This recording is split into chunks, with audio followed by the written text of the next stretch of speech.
cutting-edge fields are very, very important and relevant. It helps humanity to make progress and step forward. My name is Boglárka. I study computer science with AI specializations, and I'm from Hungary. I'm Ken. I'm studying atmospheric sciences, and I'm from Japan. My name is Daniel, and I'm studying cybersecurity, and I'm from Austria. My name is Ibrahim. I'm studying computer science, specifically artificial intelligence, and I'm from Egypt. My name's Linda. I'm a PhD student in electrical engineering, and I'm from Ecuador. Ever since I was a small child, I was fascinated about the new technology from the US. Whether it's from a big company or a new groundbreaking research finding, the US was always involved in producing cutting-edge technologies. So wanting to study cutting-edge fields in the US, it was a no-brainer. There's a huge potential in AI and applying it in different fields of our lives.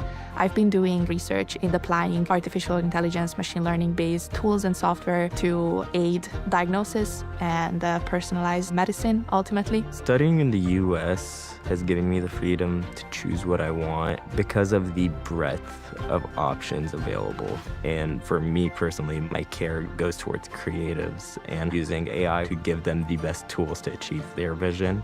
I'm studying atmospheric sciences. I use numerical models, many different kinds of simulations to predict and quantify the change in the climate. I'm really excited about the field of cybersecurity. Hello, everyone, and welcome to our today's sessions. We are very happy to have you today here. We are for our second webinar scheduled for March. My name is Alina, and Education USA Virtual is here to provide you interesting and helpful webinars with useful topics from participation with our institutions from the United States. And I would just like to remind you that Education USA Virtual is here to assist you with your application with useful information, tools, tips, tricks about your research process, about your application process, and all the steps you have to consider for your studies, either for undergraduate degree or postgraduate degree.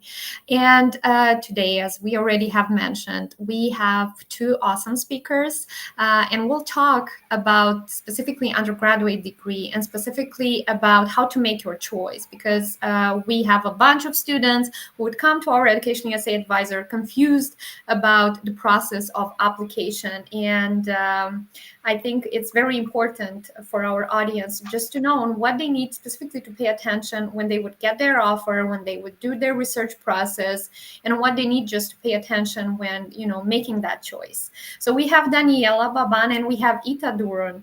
And I would just like you to introduce these two ladies. Maybe I would just give them the floor to just say a bit about themselves. They prepared for us the presentations, but I will start with Ita. So Ita, if you can just introduce yourself, and then we can just move to Daniela, and afterwards we can move to the presentations. Sure. Hi, thank you, Alina, and hello to everyone who is watching either live or on the recorded version of this. I really appreciate your time and attention to the presentation. So as Lena said, I am Ita Duron. I work for the Massachusetts College of Pharmacy and Health Sciences. I have a doctorate in global health with a specialization on population health and comparative healthcare systems. And I will be talking to you about how to choose your healthcare program, which one is the right fit for you. Perfect. Daniela? Hello, everyone. My name is Daniela Baban, and I am working at State University of New York, and the abbreviation of it is SUNY Cortland. I've worked at the university for over 13 years, and I primarily specialize in immigration and helping international students to come to the United States and get the best college experience based on their career preferences and social experience. Awesome, which is very helpful for our students. So you guys have the option to submit your question. We will start with the presentation of these two wonderful ladies, and then we can switch to the Q&A session. We also have prepared some of the most popular questions, but I mean, it's going to be even more interesting if some of you have some related questions to the presentations or to the topic. Okay, so the first presenter for us is going to be Ita. So Ita, I would just make sure to share the screen with the present. Yeah, hi, Alina. I can't hear you anymore, so I don't know if you've said anything, but I hope my presentation is being shown.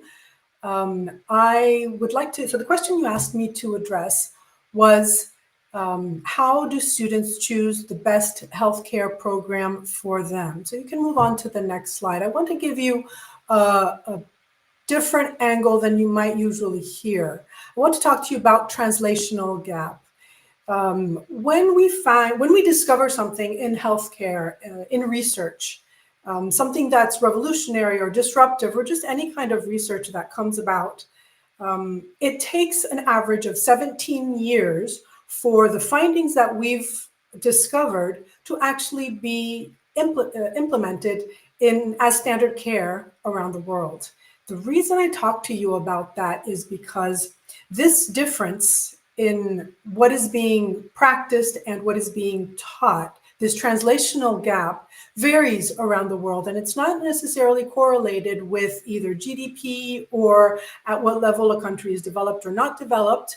Even within the United States, you're going to have areas where that translational gap is much broader than in other places. And then you have places in the United States, and you can move on to the next slide. You have places in the United States where there is such a concentration of research institutions, institutions of higher education and learning in close proximity with teaching hospitals, institutions that actually implement the research that is being done, that you're going to find that the translational gap is much shorter. And why is this important to you, you may ask? Because where you learn dictates what you learn. And it is important to choose the right location. On the screen right now, you're looking at the Longwood Medical and Academic Area. If you take a little bit of time and Google this after this presentation, you're going to find that this area produces close to 20% of all research that is published in healthcare around the world. It is home to some of the most prestigious practicing institutions and clinical sites and research areas and biotech and pharmaceutical companies in the world. And MCPHS is located right in the middle. You can move on to the next slide. And this is important for you because the studies that you're going to be taking on are long studies. They're expensive studies. It's a huge time investment for you and a financial investment. And you want to be learning what is being practiced in healthcare in the 21st century. You want to be able to gain these skills that are necessary for you in the 21st century. Here you see on this slide some careers that you might not have thought of around healthcare. Of course, we always think of, you're either a doctor, a researcher, maybe a nurse or a pharmacist. There are many, many careers in health. But all of these careers today have been disrupted by new technologies, by new medical devices. Genetics has completely revolutionized the way we approach healthcare these days. With genetics, you need to know big data. You need to be fluent in how to manage, analyze big data. And as soon as we start talking about big data and analysis, we start talking about artificial intelligence. So you need to be aware of how artificial intelligence works. And don't be thinking, well, yeah, that's good. I'll learn my career in healthcare and then I'll look into AI. Actually, AI is here. AI is already being implemented in some of these top institutions that I've been talking about. And of course, there's that debate around artificial intelligence. How much do we want artificial intelligence to decide? Whether it's better or not, do we feel comfortable allowing artificial intelligence to make life and death decisions? Regardless of what your position is on that, it is important that when you start looking at healthcare programs, you can move on to the next slide, you start thinking about what are the career skills that are necessary for you to work in that industry of tomorrow. You're going to need to know healthcare technology and new systems. Genomics, anything around precision medicine. I'm sure you've heard about the CRISPR tool and how we are able to modify genes in order to lower the probability of certain pathologies to develop in a person. We talked about artificial intelligence, data science, and information management, but how about entrepreneurship, leadership, You need an institution that is going to help you network in the 21st century industry. We're going to talk about how an institution can support you as you enter the employment market. And if we're talking specifically about the United States, and Education USA can really help you in this area, then you also want to know about what are your opportunities for practicing what you learn after you graduate. Most programs will give you 1 year of optional practical training with your degree. It might be interesting for you to look at programs that can give you 3 years of optional practical training. Alina and her team can explain this much more, but there are programs, not all programs, but there are programs that can allow you to remain in the United States for 3 years, earning a salary, a United States salary, and practicing what you've learned before you return home. You can move on to the next slide. These are some samples of courses that are taught in the programs at MCPHS. But whatever program you choose, make sure that the program is forward-facing, future-facing, is teaching you what is being practiced today, what will be practiced tomorrow, what tools and skill sets you're going to need for tomorrow. And very importantly, how is this institution going to support you to enter the job market at home and to help you get that substantial time of practice in the United States with a 3-year OPT so that you can go back home and make an impact in the healthcare system where you live or elsewhere in the world. You can go to the next slide. So again, if you'd like more information, we can talk about healthcare. Again, this university is only about healthcare. It's Massachusetts College of Pharmacy and Health Sciences. But thank you for listening. My name again is Ita Duron, and I'm open to questions. Thank you so much, Ita. We can move to the questions closer to the end of the presentation of Daniela. Also, thank you so much for these wonderful insights. So now we can switch to the short presentation that Daniela also has made for us. So Daniela, I will give you the floor, and I will try to help you sharing your presentation. Okay.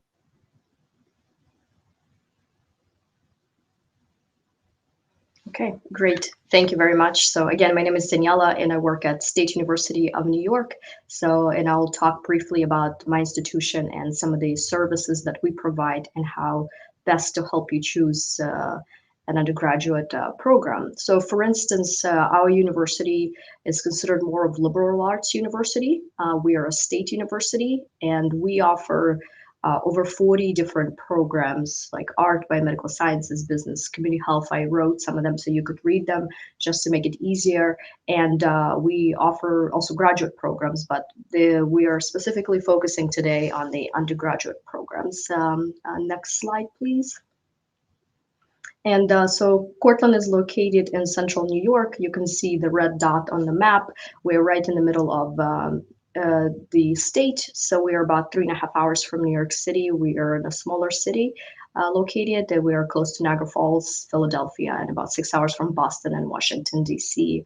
And we were rated one of the safest campuses in New York State. So we take a lot of pride in student safety. If you don't mind going on the next slide, please. And Alina from Education USA provided us with questions, and I will respond to those questions. So at SUNY Cortland, international students receive a dedicated support through the international programs where I am the director, and we really strive to make sure you students have the best experience. So we pick, so I broke this down in 3 different options. So first part is how to choose the right program. You have to make sure that it aligns with your career goals. And so you'll be able to do internships that may be of interest to you. So there's a lot of programs that it's not really advertised that you could do internships, but many programs do have an internship as a requirement as part of the program. I do highly recommend that you look at universities and academic programs that do offer that opportunity that you can do an internship, which will give you experience working in the United States, which will really help you build your resume when you graduate. And in regards to staying compliant with your student visa, so all undergraduate students are required to take a minimum of 12 credits per semester. So that equals to 4 3-credit courses when they are on F1 students. Primarily, most students come to the United States on F1 visa. Some do come on J1, but generally, if you're coming for undergraduate degree, you'll be applying for F1 visa. So during that time, you're only permitted to take one online course. So when you're looking at programs and you see fully online programs, or another term is hybrid. Hybrid means 50-50, you take some online, some in person. Please know that as an F1 student, you're not permitted to do that, unfortunately. You can only take one online course per semester. So also consider work opportunities. If you like to get work experience, I highly recommend, especially students that come here for a full degree of 4 years, or if they transfer from another university from their home country, perhaps they have 2 or 2.5 years to study in the US. Look again at universities that offer various hands-on experience, internships, fellowships that you can get that work. Sometimes you can even do this on campus, so you don't have to travel. I know a lot of international students are concerned about having cars and transportation. You can often find a lot of these resources on your own campus. There's many faculties. Look for teaching assistants. There's many labs at universities where you could work. I would say majority of our international students work as tutors. They work at different departments, the library. So there's many opportunities that you could get on your own campus. Next slide, please. So the second question that was brought up to me, so at SUNY Cortland, international students have many resources to help students choose the right academic program and plan for their future career. So one of the main things in the United States and at our university is you'll have an academic advisor, a dedicated academic advisor for your program that will help you and guide you throughout your academic career. So the professor will help you choose courses that are of interest to you, the courses that are required for your major, and to make sure that you graduate on time. This is very important. The other benefit about American education, you have an option of taking other courses. For instance, I've studied in Europe, and you sometimes are very focused on your specific major, and that's the only courses you can take. In the United States, you have liberal arts courses, part of general education system. And in general education system, you would take at least 10 different courses as part of a major that are from various fields. So you could be a biomedical sciences student, but you would still take a history course, or you would still take an art course. So you would have an option to learn something new. Another benefit about US education is if you're starting with one major and you don't like it, or it's just not what you envisioned it might be, you have an option of changing it without losing many courses, because you could transfer to another program. So this is something that you can keep in mind. You might be set on studying something, and for some reasons you don't like it or it doesn't work for you. You have the option of changing that program of study. Another important thing is that a lot of universities have a very robust career services. I strongly encourage students from day one to know where that office is and to work with them. Their job is to help students find internships. They help you write your resume or CV. They can help you set up your LinkedIn account. They do mock-up interviews. So many students might never, if they're 17, 18, just going to college, you've never had a job interview. So this office can help you do a mock-up interview, which really helps to prepare you, so you know what to expect from a job interview or an internship interview. At SUNY Cortland, we also offer a career development course, which allows students to take that during their first year of studies, which will help you just explore different career options. Again, if you're unsure what you might want to study, where you are set on a certain major, it's good to take this class just to see what else is out there. We also offer the Learning Center. So this is like a tutoring office, and they offer free tutoring to students in many different courses. And if, for example, you need help with one of the classes, you can just go to them and they will help you find a tutor, which again, it's all free to students. And my office that I work in, the International Programs Office, we provide many cultural events and make sure that we really celebrate our international students. Currently, we have over 25 different countries represented on our campus. And the other thing is I do all of the immigration work for our campus, and we want to make sure, as even Ita mentioned, about CPT and OPT. So CPT is curricular practical training that is done while students are still studying and getting their degree, which is another opportunity to get an internship. And OPT is optional practical training, which could be between 1 year or 3 years, depends on the program you're studying. And we're here to help you make sure you're compliant and do everything you're supposed to maintain your visa. Next slide, please. And my third question was, for international students, it's important to find a balance between studying what they really enjoy and gaining work experience that can help in their future career. So the first thing would be align with career goals. You have to pick a program that is, of course, of interest to you, but also make sure that you have various other opportunities. Know your work options that I just mentioned, that F1 visa allows you to do a CPT during your studies or OPT after graduation, which again could be between 1 year or 3 years. And then working on campus. Many students don't realize that you can work on campus. So your F1 visa allows you to work up to 20 hours a week. Many of our students work on campus. It's a great opportunity to earn a little extra money, build connections with other departments and professors, and also gain experience, because you can put that experience on your resume that you have worked on campus. And some students work for 4 years while they're getting their undergraduate degree. That's quite a bit of work experience. And these people can write your recommendation letter when you're done. So when you apply for a job and they ask you for references or recommendation letters, those departments can provide that for you because you have had so much work experience on campus. And during the summer, students can work full-time. Meet with your academic advisor regularly. It's really important that you work with your academic advisor that has been assigned to you on your campus, and that you align all of your courses to make sure you graduate on time. Use all the campus resources. In the United States, the benefit is there's lots of different departments that can help you be successful. And we have student health services on campus, we have counseling office, we have tutoring office, again, mentioned the career services. There's very many social clubs and athletic clubs where students meet others and really expand in their academic career. And then another thing I always recommend to students, stay open-minded, try different classes in your first week. We have students that are trying skiing this winter just because it's something different. We're located 20 minutes from a ski resort, so students wanted to try that. Some students tried archery just because it's something different, and some students wanted to learn more about how to make film. So those are various opportunities for students to explore, and that's what college is for. It's to learn different aspects about yourself and about different career options that are available. Next, please.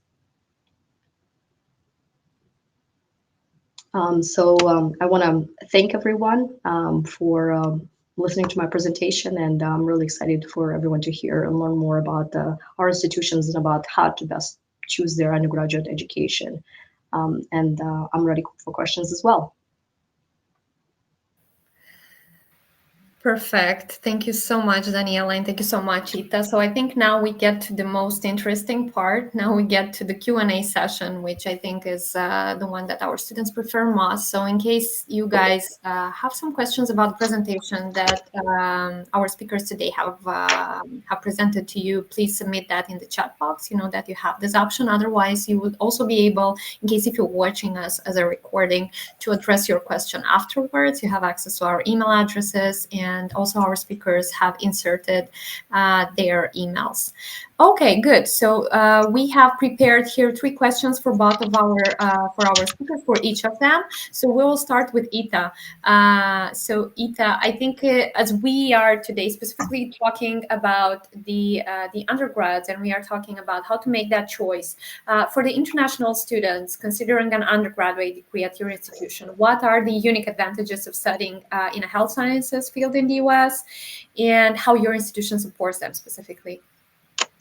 That's a great question. Thank you for posing it, Alina. So it's a couple different things in that question. The first thing is, why do you want to study health sciences in the United States? I kind of touched upon that in my presentation, in that the United States is known, arguably, as the premier location in the world for healthcare research and, in many instances, healthcare practice. Now, there's excellent quality of care being provided around the world, but the United States very often, or I should say, there are areas and places and institutions in the United States that establish the standard of care.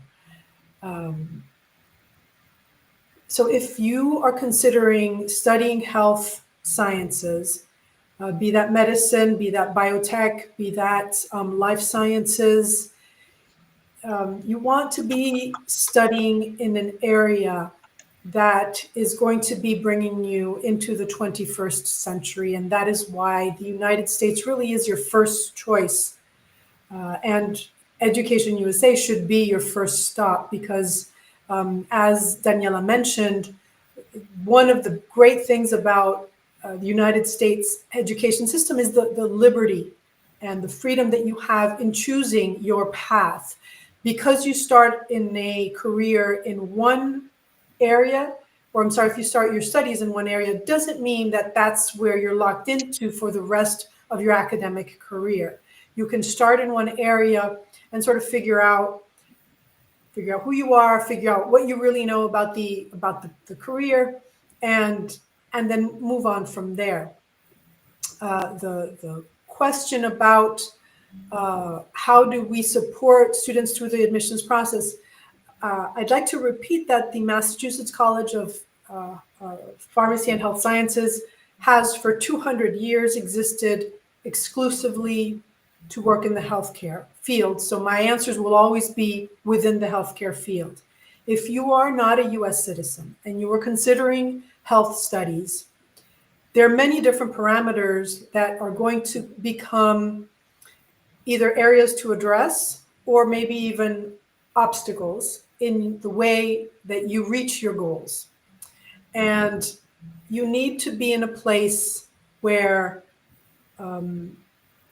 where you're coming from is understood, what career you want to go back into is understood, as well as the challenges that not being a US citizen might bring upon your path while you're studying in the United States. And let me give you an example.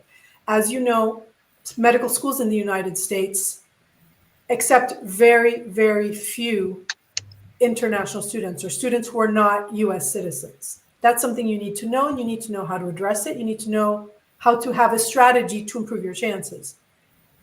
If you are going to be working in another country, you need to know that certain healthcare careers, certain healthcare professions require licensure.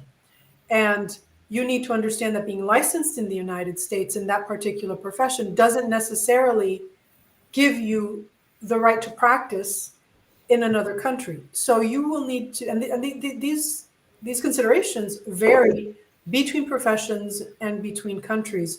So it's important, very specifically, again, for the healthcare fields, if you want to be looking at a career in healthcare, it's important to be talking to people who know about comparative healthcare systems and healthcare education around the world. And this is how MCPHS supports international students from the very beginning to understand where you're coming from and where you want to go.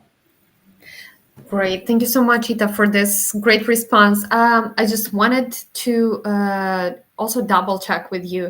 When do you think is the right period for a student to address maybe to your institution about his or her applications for the undergraduate studies? So as we know, specifically for health sciences or specifically for medical degree, the students would need to follow some additional courses where they would just need to have an orientation on a specific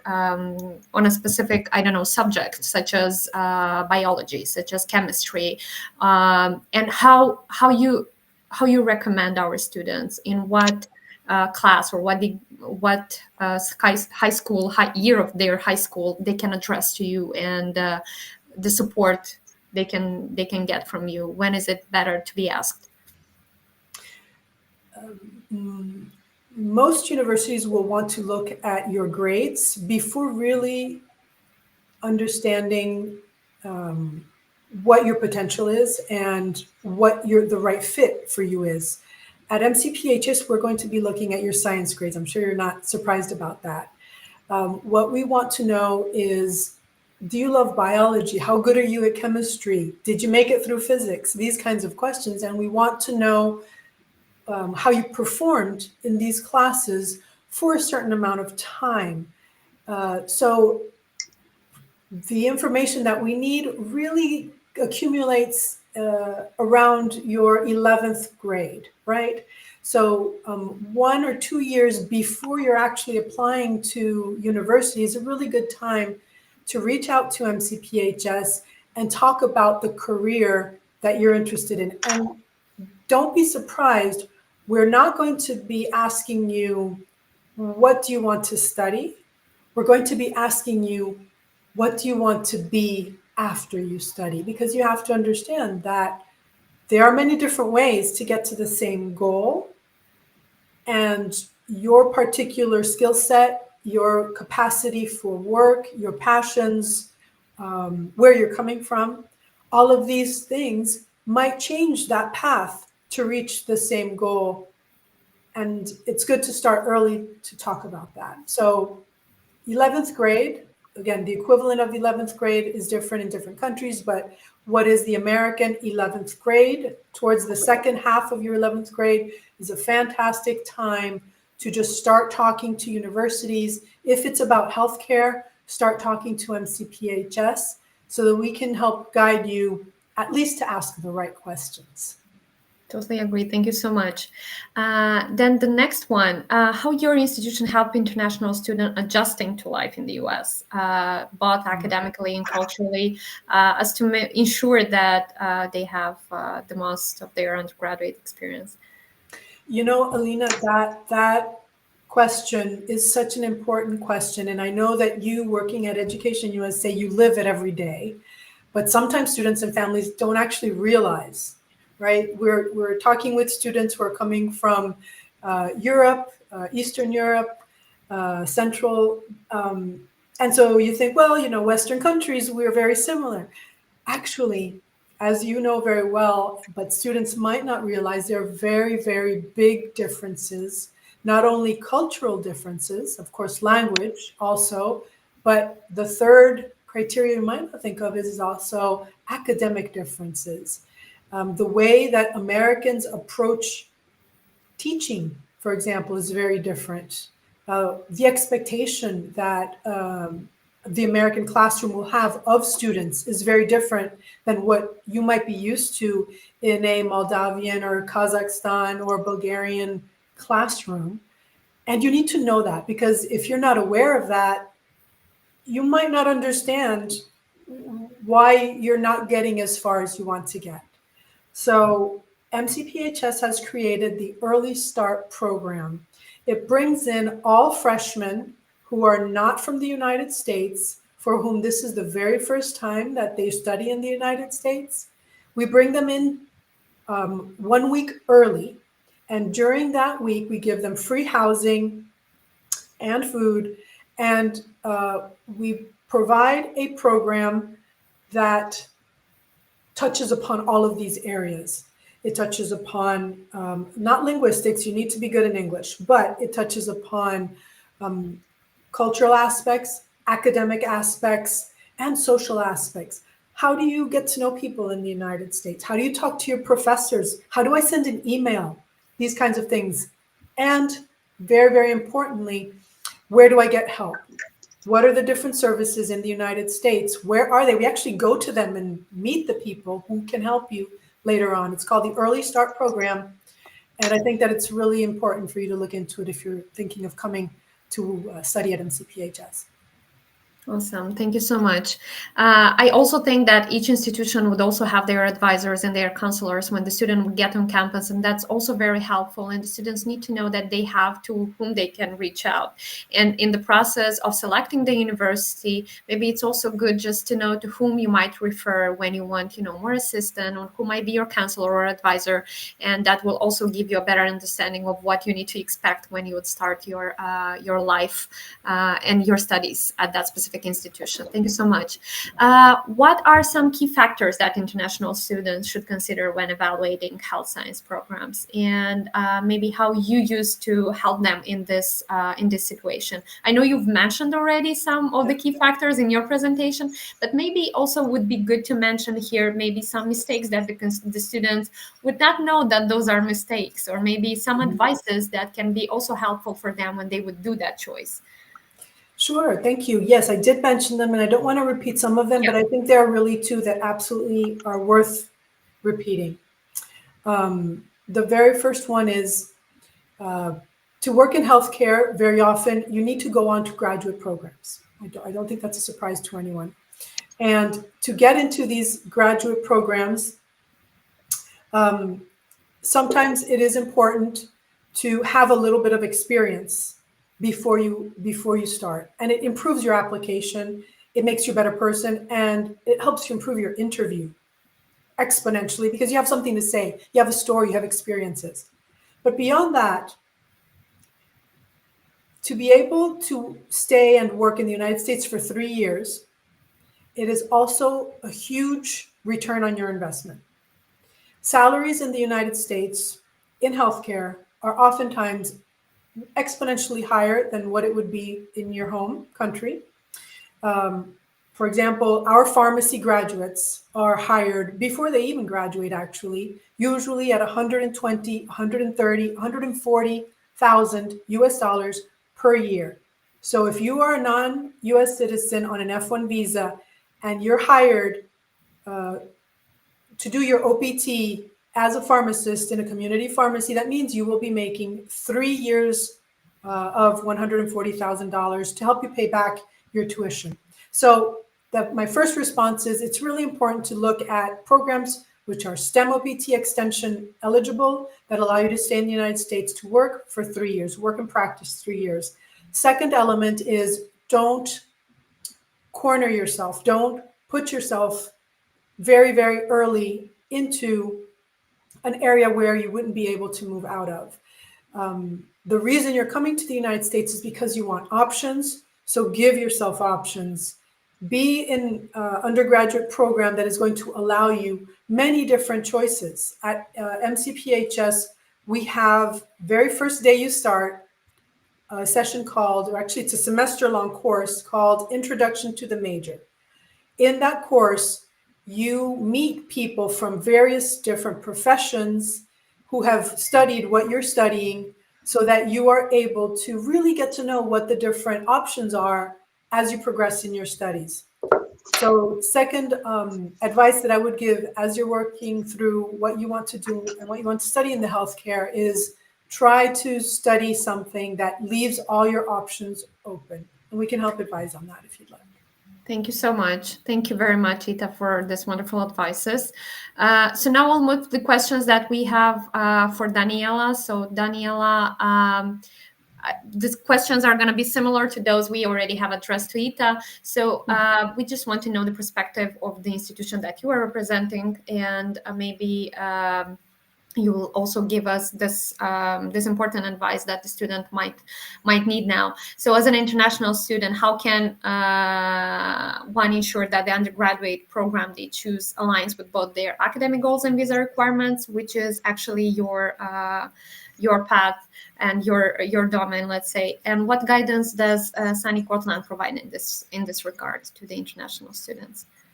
Of course, I'm happy to answer that. And so it depends what your interests are. So again, it's okay to try something different. It's okay you might have a career path set since you were younger and you think that this might be it, but try different courses, try different opportunities while you're on campus, get involved in different clubs.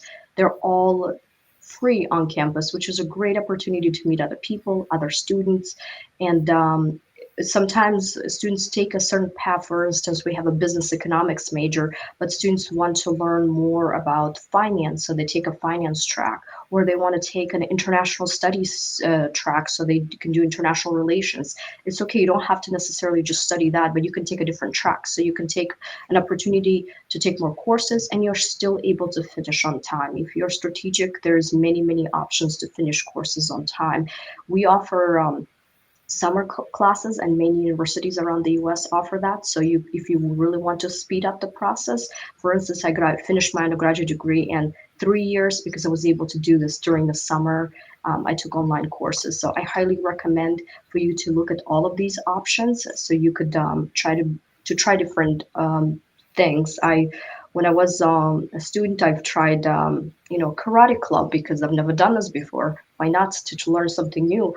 I've also, tried to learn how to ski. That's unfortunately not my thing, but I've tried to do that too. So I really believe it's important that while you're here, to take advantage of all of these opportunities, because when you come to an American college or university, you really have an option to try different things. So why not try it out? Totally agree. And that's a great tip, by the way, because students, when they would do their research, they would just focus, on this academical things. They would not really focus on the other extracurricular activities they can also have on campus, which is a great reward. I mean, the university have such a great variety of different other activities they can practice. Great. The other question, what specific resources does SUNY Cortland offer to help international students exploring different programs and find the best fit for their academic and career aspirations? As we know, SUNY Cortland is a community college. Am I right? No, we're a 4-year institution. Okay, and if you can just tell us more about what different programs they would consider maybe, and what they need to consider when choosing this best fit for their academic and career aspirations. Of course. So it's SUNY Cortland. We offer 45 undergraduate programs, and we offer over 40 graduate programs, so master's degree programs that we offer. So students have an option to transfer. So we have students that study at a community college. We are part of the State University of New York system. We are one of the biggest in the United States. We have 64 campuses around the New York State. So students often, when they attend a SUNY college, university, they can transfer 100%, and all of their courses would be transferred to any SUNYs in the New York State. So we often have students that attend a community college near us because it's a little bit cheaper, and I highly recommend to try it out, because you can get an associate's degree within 2 years or 18 months, depends how quickly you're studying, and then you can transfer to a 4-year institution. So this way you could get 2 diplomas. So you get an associate's degree diploma, and then you get a bachelor's degree diploma, and then you can pursue your graduate programs. If you do go to a community college, you can apply for OPT, for optional practical training, and you can work for a year.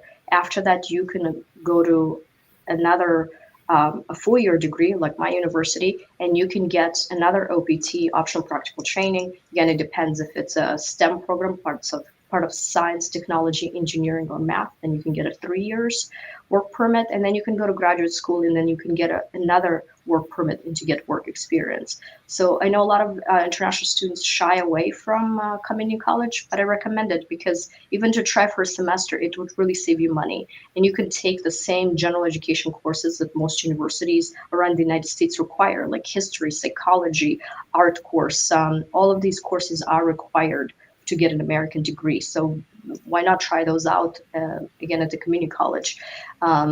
Since we are a traditional American campus, so everything is within 2-kilometer radius. Everything is like, we're big like a circle, and all of our residence halls and everything is located all together. Students can walk everywhere they need, but we also offer a bus where students can go from one area to another if they want. It's a free bus that runs around loop every 20 minutes.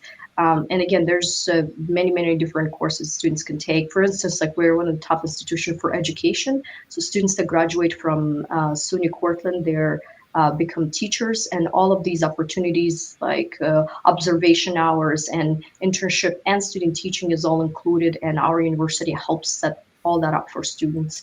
We have a sports management, which again, we're like one of the top programs in the US for that. So if you're interested in the management side of the sport, like how to manage a sports team or coaching or anything like that, we offer that program as well. It's incredible, and it's a required 1 semester internship. So all students get to work for a whole semester. Sometimes they get to work for 8 to 9 months. If they start from January, they can work all the way through August, they would fall under curricular practical training, CPT, and then they can apply for work permit after graduation. So again, this is really important that you look for a program that does offer those internships, and they do have a very strong support system. Some of the bigger universities in the United States that have over 20,000 students perhaps don't have the opportunity to help all of their students because of the staffing, and they cannot provide a dedicated, one-on-one meetings with students and really guide them to the process. They're available, and they do provide resources, but not the same as perhaps a medium-sized university. So if you're looking at universities that have between 7 to 11,000 students, it might be like a good range, because you get the opportunity to have a diverse faculty and staff to work with and various students, but you also have an opportunity to work with many administrators that can help you guide you through your process. Thank you so much, Daniela. Actually, my next question was about internships, but I see you answered it in a very detailed way, so I think we'll not stop at that anymore.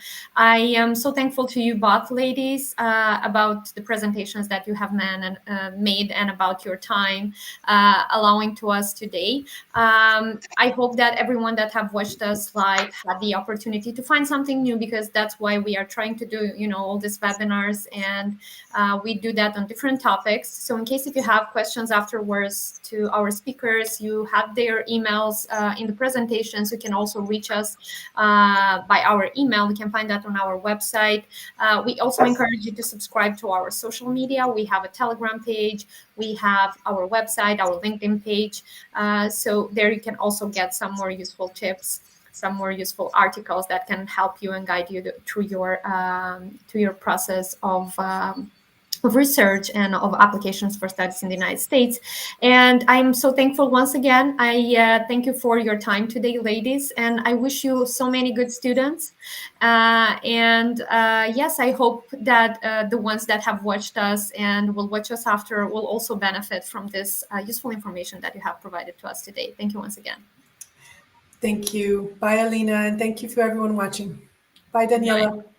Thank you very much, Ida. Very nice to meet you. And thank you, Alina.